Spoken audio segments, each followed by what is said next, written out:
दोस्तों, जय श्री राम। अग्नि पुराण का अध्याय 20, 21, 22।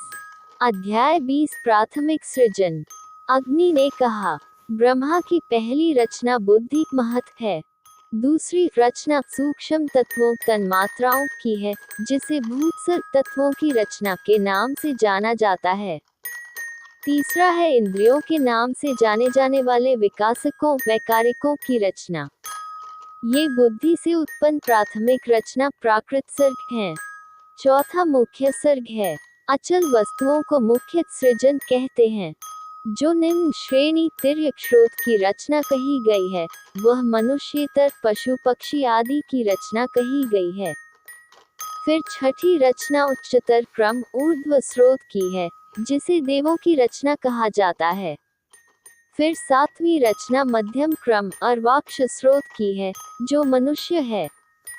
आठवीं सृष्टि अनुग्रह करुणामय देवत्व कहलाती है, जो सात्विक और तामस गुणों से बनी है। ये अंतिम पांच वैकृतसर परिवर्तनशील सृष्टि कहलाती हैं। नौवीं सृष्टि कौमार सनत कमर आदि की सृष्टि है। ये ब्रह्मा की 9 रचनाएं हैं, जो ब्रह्मांड के मुख्य कारण हैं। भृगु आदि ने ख्याति आदि दक्ष की पुत्रियों से विवाह किया।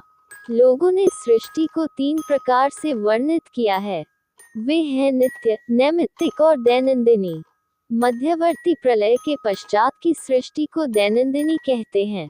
प्रतिदिन होने वाली निरंतर सृष्टि को नित्य माना गया है। भृगु से ख्याति ने धात्री और विधात्री नामक देवियों को जन्म दिया। श्री लक्ष्मी भगवान विष्णु की पत्नी थी और संतान वृद्धि के लिए इंद्र ने उनकी प्रशंसा की थी। धात्री और विधात्री के क्रमशः प्राण और मृकंडु पुत्र हुए। वेदशिरा ने मृकंडु से मार्कंडेय को जन्म दिया। संभूति के द्वारा मरीचि को एक पुत्र नाम से पौर्णमास का जन्म हुआ। सिनिवाली, कुहू, राका और अनुमति स्मृति के द्वारा अंगिरस के पुत्र थे। अत्रि के साथ अनसुया ने सोम, दुर्वासा और दत्तात्रेय योगी को जन्म दिया। पुलस्त्य की पत्नी प्रीति से दतोली नामक पुत्र का जन्म हुआ। पुलह से क्षमा से सहिष्णु और क्रमपादिक का जन्म हुआ। क्रतु से सन्नति 5 के गर्भ से अत्यंत तेजस्वी बालखिल्य उत्पन्न हुए। वे 60,000 थे और अंगूठे के जोड़ के बराबर आकार के थे। वशिष्ठ से ऊर्जा से जन्मे थे राजा, गात्र, ऊर्ध्वबाहु, सवना, अलगु, शुक्र और सुत्पा इक्वल सुत्पस 7 ऋषि। अग्नि से पावक, पवमान और शुचि उत्पन्न हुए तथा स्वाहा से अग्निरहित अग्निश्वत्ता अग्निश्वातस और अजन्मा ब्रह्मा से अग्निसहित बर्हिषद नामक पितरों का जन्म हुआ। स्वधा से पितरों की पुत्रियां मीना और धारिणी उत्पन्न हुई। हिंसा अधर्मा की पत्नी थी। तत्पश्चात उनसे अनृत का जन्म हुआ। निकृति उनकी पुत्री थी। उनसे भया और नरक उत्पन्न हुए, जिनकी पत्नियां माया और वेदना थीं। उन दोनों में से माया ने प्राणियों का नाश करने वाले मृत्यु को जन्म दिया, तथा वेदना ने रौरव नरक से दुख नामक पुत्र को जन्म दिया। मृत्यु से व्याधि, जरा, शोक, तृष्णा और क्रोध उत्पन्न हुए। ब्रह्मा से रुद्र उत्पन्न हुए और रुदन के कारण उनका नाम रुद्र पड़ा। हे द्विज, पितामह ब्रह्माजी ने उनसे कहा, भव, शर्व, ईशान, पशुपति, भीम, उग्र और महादेव। उनकी पत्नी सती ने दक्ष के क्रोध के कारण अपने प्राण त्याग दिए और हिमवत की पुत्री बनकर पुनः शंभु शिव की पत्नी बन गईं। अब मैं स्नान आदि से पूर्व की जाने वाली तथा भोग और मोक्ष प्रदान करने वाली विष्णु आदि की पूजन विधियों का वर्णन करूंगा, जिन्हें करने से स्वयंभू मनु को लाभ हुआ था, जैसा कि नारद आदि ने ऋषियों को बताया था। अध्याय 21 विष्णु एवं अन्य देवताओं की पूजा विधि। नारद ने कहा, अब मैं भगवान विष्णु तथा अन्य देवताओं की पूजा की सामान्य विधि तथा उन मंत्रों का वर्णन करूंगा जिनसे सबका कल्याण होता है। भगवान विष्णु की पूजा इस प्रकार करनी चाहिए। अच्युत विष्णु तथा उनके संपूर्ण परिवार को नमस्कार है। धात्री, विधाता, गंगा, यमुना, दोनों नदियां, द्वारका का भाग्य, वास्तु देवता, शक्ति, कूर्म, अनंत, पृथ्वी, धार्मिक ज्ञान, संसार से वैराग्य, सर्वशक्तिमान भगवान की अधर्म आदि। कमल की जड़, डंठल, तंतु और फल, ऋग्वेद तथा अन्य वेदकृत तथा अन्य युक्त, सत्व तथा अन्य गुण, सूर्य तथा अन्य क्षेत्र, ज्ञान और क्रिया का शुद्ध तथा उन्नत मिलन। इनकी पूजा करनी चाहिए। आनंद, सत्य, कृपालु देवी, दुर्गा, पार्वती, वाणी, भूत, क्षेत्र, वासुदेव आदि की पूजा की जाती है। भगवान कृष्ण के हृदय, सिर, कवच, नेत्र, आयुध, शंख, चक्र, गदा, कमल, श्रीवत्स, भगवान कृष्ण के वक्षस्थल पर पवित्र चिन्ह और कौस्तुभ मणि की पूजा की जाती है। काष्ठ पुष्पों की माला कृष्ण द्वारा पहनी गई, श्री लक्ष्मी, पुष्टि, पोषण, गरुड़, विष्णु का वाहन तथा गुरु की पूजा की जाती है। इंद्र, अग्नि, यम, राक्षस, नैरी, जल, वायु, धन के स्वामी कुबेर की भी पूजा की जाती है। उनजन में ईशान, अस्त्र, वाहन, कुमुद आदि की पूजा की जाती है। सर्वप्रथम चक्राकार विश्वक्सेन विष्णु की पूजा करने से मनुष्य की मनोकामना पूर्ण होती है। फिर शिव की सामान्य पूजा का वर्णन है। सबसे पहले नंदन की पूजा करनी चाहिए। फिर महाकाल, शिव, गंगा, यमुना, गण और अन्य की पूजा करनी चाहिए। तत्पश्चात वाणी, समृद्धि की देवी, गुरु, वास्तु देवता, विभिन्न स्त्रियां तथा धर्म, मृत्यु के देवता और अन्य देवताओं की पूजा की जाती है। स्त्रियां वामन, ज्येष्ठा, रौद्री, काली, कलाविकारिणी, बलविकारिणी, बलप्रमथिनी, सर्वभूतदमनी, मनोमनी और शिवा की पूजा यथाविधि की जाती है। कहते हुए शिव के स्वरूप को हम नमस्कार करते हुए शिव की पूजा उनके अंगों और मुख सहित की जाती है। हम नमस्कार शिव को, हम नमस्कार ईसन शिव के पंचब्रह्म रूपों में से एक और अन्य मुखों शिव के रूपों को।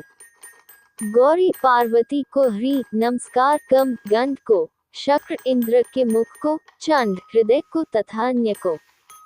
सूर्य की पूजा में रहस्यमय अक्षर अब वर्णित हैं। पीले रंग के दंडन की पूजा करनी चाहिए।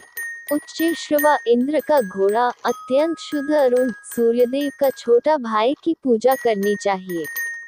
चंद्रमा और गोधूली, अन्य मुख तथा मध्य में स्कंद शिव की संतान की पूजा की जाती है।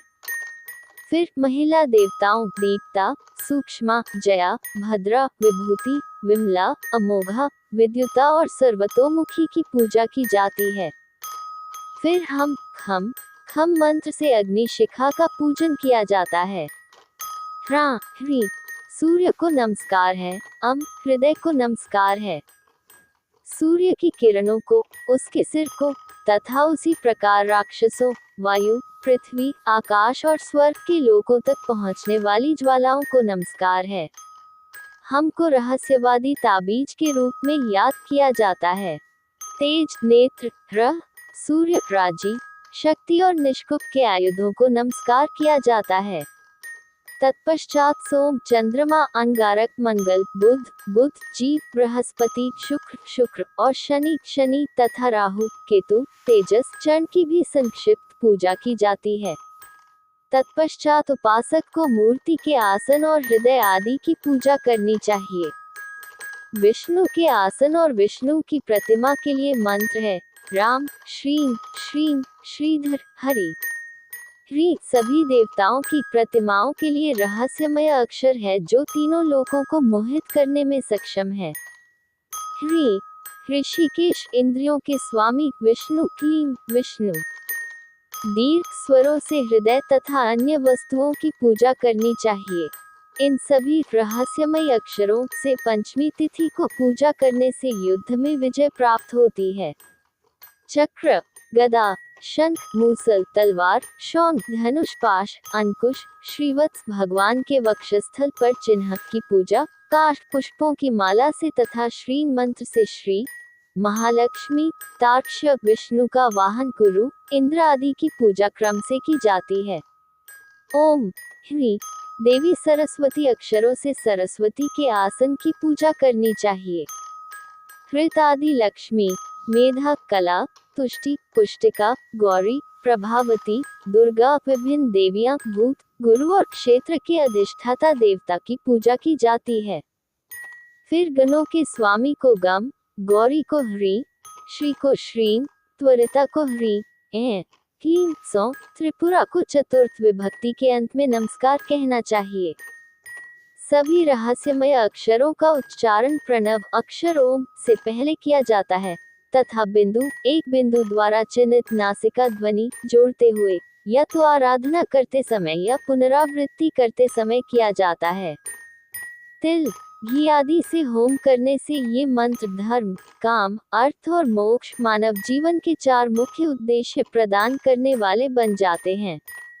जो कोई इन मंत्रों का पाठ करता है वह सुख भोग कर स्वर्ग को प्राप्त होता है।